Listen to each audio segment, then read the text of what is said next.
Tumanggi naman ang Campaign Finance Office ng COMELEC sa hiling na extension ng Liberal Party sa paghahain ng Statement of Contributions and Expenditures o SOSE. Pero ang rekomendasyong ito ng opisina, pagbobotohan pa ng COMELEC on Bank. Balitang hatid ni Joseph Morong, exclusive.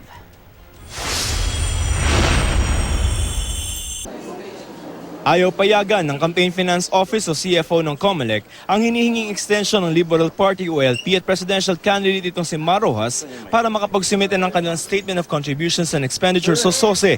Nitong Martes lamang nagsumite ang LP ng kanilang SOSE at wala pa rin ang kay Rojas. Paano nga nangyayari? Tatanggapin pa ba yung LP? Hindi, depende kung anong boto ng NBank dyan. So pag-botohan later? Hindi ko alam. Basta ako sa CFO, will submit a recommendation later.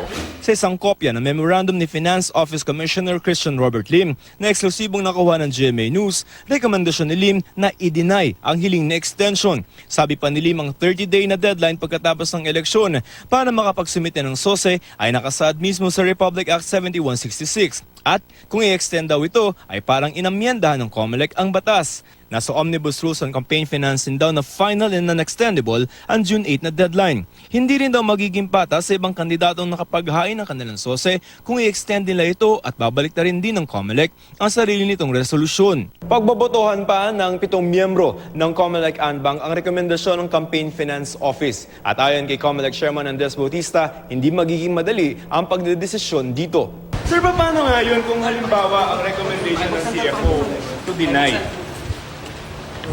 Hindi pag-uusapan. Nakasaad sa RA 7166 na hindi maaaring umupo ang isang nanalong kandidato kung hindi nakapaghain ng SOSE ang partido nag-nominate sa kanya. Bukod kay Robredo, maaari ring maapektuhan ang iba pang nanalong kandidatong tumakbo sa ilalim ng LP kabilang ang 5 senador, mga kongresista at lokal na opisyal.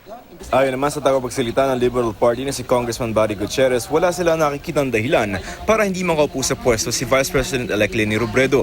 Wala naman daw kinalaman ang SOSE ng kanilang partido sa SOSE ni Robredo. Joseph Morong, GMA News.